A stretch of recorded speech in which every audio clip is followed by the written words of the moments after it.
That's the sound of sweet. And love is like oxygen. You heard it here on Zone Radio 88.5, the voice of the valley.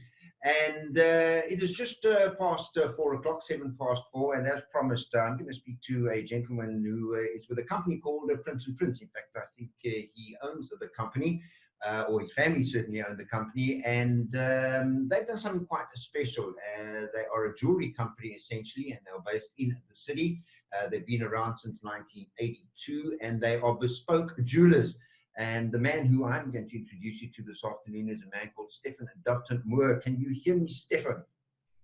Yes, Richard, I can. Awesome. Well, thank you for having me. It's great to be here. Well, I'll tell you what, I'm glad that you are here. And you're like baie mooi in your das and your suit and alles. I'll tell you what, eh?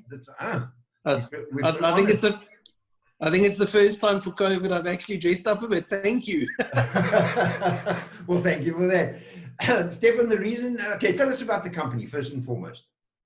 Okay, so Prins and Prins Diamonds. I'm the sales and marketing manager. We are, as you said, a bespoke family jeweler in Cape Town city centre. We've been around for quite a few decades under the guidance of the owner, Dr. Pietre Prins. We secure stones locally, do custom designs for clients. We've got our own group of goldsmiths that do bespoke work for all of our clients. And we've been fortunate enough that we've got a very wonderful local client base and also a very nice international client base as well. So do you employ your own artisans or jewelers, or do you have people that are working for you like freelancing and that type of thing? No, we've actually got our own team. Okay. We've got our own goldsmith studio in our property in Cape Town city centre. So on site, we can sit, of course, now again, when we open after lockdown, we sit with clients, we do consultations, we do custom designs, we manufacture their jewelry to spec on the property. Clients have the opportunity to engage with goldsmiths, see the process take place, watch their jewelry being made. And yeah, hopefully we help a few more people make their diamond dreams come true. I'm sure that you do. Where are you guys based? Where exactly, if people want to, are you in the city itself? We're in the city centre. We are based in an old historical property, actually dating, believe it or not, from 1752. It's on the corner of Loop and Hout Streets. It's number 66 Loop Street. Okay, and so the building is called Huguenot House. Huguenot House, yes, of course. And all right, so folks, if you want to go and see what it is that this company is about, I must say compliments on your website. It really, it does glitter. It does. Your website shines. It really does. Thank you. Thank you. It's called prinsandprins.com. www.prinsandprins.com. All right, and you can see a video there. Is that you in the video on the Stefan in the video on the website? Is that you? Yes, yes. Okay, you can check Stefan out there. All right. Now, the reason that, apart from you telling folk about your business, you say that you have a lot of international clients, you also have a lot of local clients. You guys, in the face of lockdown, did something that is quite special. Now, I want to set this against the background of a statistic that I saw today on television. And we've got all these funds. We've got the Solidarity Fund, we've got this fund, we've got that fund, we've got the next fund, we've got banks making promises they can't keep. All of this is happening, and at the end of it all, only 68% of all small and businesses and individual businesses, 68% have not been able to find any help from any of these funds, from any of these banks. So if my maths is correct, that leaves 32% that have, and by far more than half that haven't. You guys have done something quite special. You really have done something quite special, and I want you to tell people what it is that you have done. Okay, from our side, because we work with an international community, we've got a lot of access to freelance tour guides, tour operators, etc. That while tourism is booming, and while it was booming now prior to lockdown, of course, take the visitors in Cape Town around. And because we've been involved in the industry for so many years, we've been monitoring specifically what has been happening with financial relief aid for our tourism partners.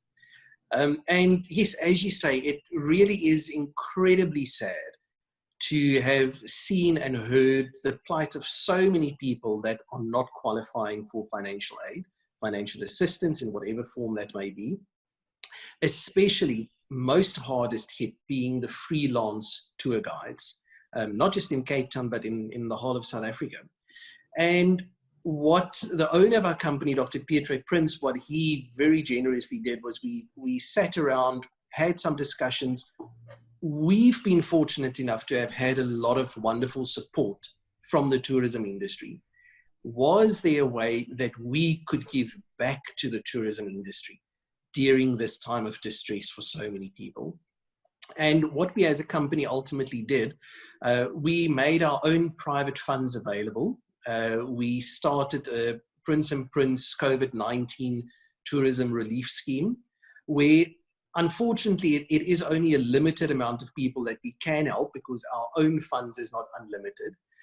But we made a loan scheme available focusing specifically on freelance tour guides who now are without work, will be without work for quite a few months going forward, who are unable to qualify for any form of relief. And we've made it available to them in the form of an interest-free loan. And because we also, of course, know a lot of people in the industry, we also decided, you know what, we believe so much in what the people do, the good that they do, and in the good of those people themselves, that we even made our loans available without requesting any form of surety from the clients or from the tour guides. So really, this is our way of wanting to help an industry that is in absolute dire straits. It's also an industry that's been quite discriminated against, if you follow the court cases and the tourism BEE and the whole thing. So a lot of these small tour operators, a lot of them are individuals. And I just want to applaud you. I really do want to applaud you and acknowledge what you have done, because that is special. And the reason we know about it is because one of our presenters has been a beneficiary of your kindness.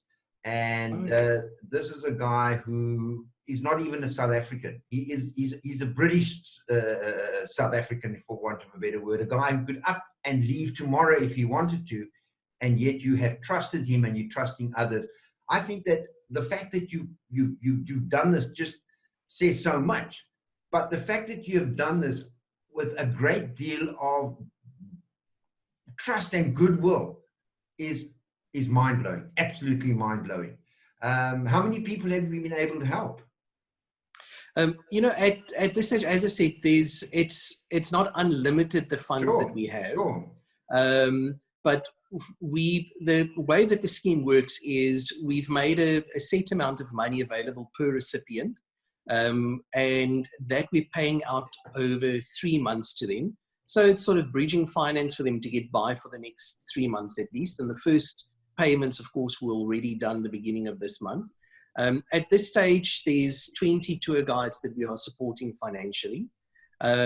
In the light of the fact that there are several thousands registered in the country, as I said, it's a small amount that we're able to help, but at least we know that there's some good that we're doing, which we're very thankful we are able to actually do. And on what you said just now with regards to the trust factor, you know, the whole jewelry industry throughout its history is an industry that was built on trust. You know, you trust in your jeweler what it is that they're selling you, that it's authentic, that it's genuine, that it's value for money. And we wanted to pass a little bit of that on as well and show that, you know what, we truly, in all senses of the word going forward, also work in that same spirit of trust and Ubuntu. I think it's remarkable, absolutely remarkable. Folks, if you want to comment or acknowledge on the WhatsApp, you can do that. That WhatsApp number is 072 447 8044. I think this is a company that others could look to. I don't know of any other company that's done this kind of thing. And that doesn't mean that they aren't any. It just means that I haven't heard of them. But for Rob, I wouldn't have known about this. So you're clearly doing this under the radar, and you're not looking for publicity from it. you're genuinely looking to help. But what do you say to the critics? The critics who are saying, but you know what you're basically doing is these tour guides are going to bring tourists to you in the future. They're going to be obliged to do so because you help them. And I hope that they do because you help them, but that's just my opinion. But it's almost like bribing them to come to you with it. What do you say to those critics? Yes, understandably so. There might be a few questions surrounding that. Firstly, just to say that, we are helping people who do support us, yes, and people who don't. So it's not that we were prejudiced in our selection of who we were helping or who not. It's a very, very big scope of different tour guides that we are assisting at this stage. And, we are, of course, hoping that in the future, they will bring some clients to us, that they will support us in that way as well. I don't think it's an unfair thing to ask of them. Ultimately, we are the ones that's putting ourselves at financial risk by putting our trust in other people who we necessarily might not know.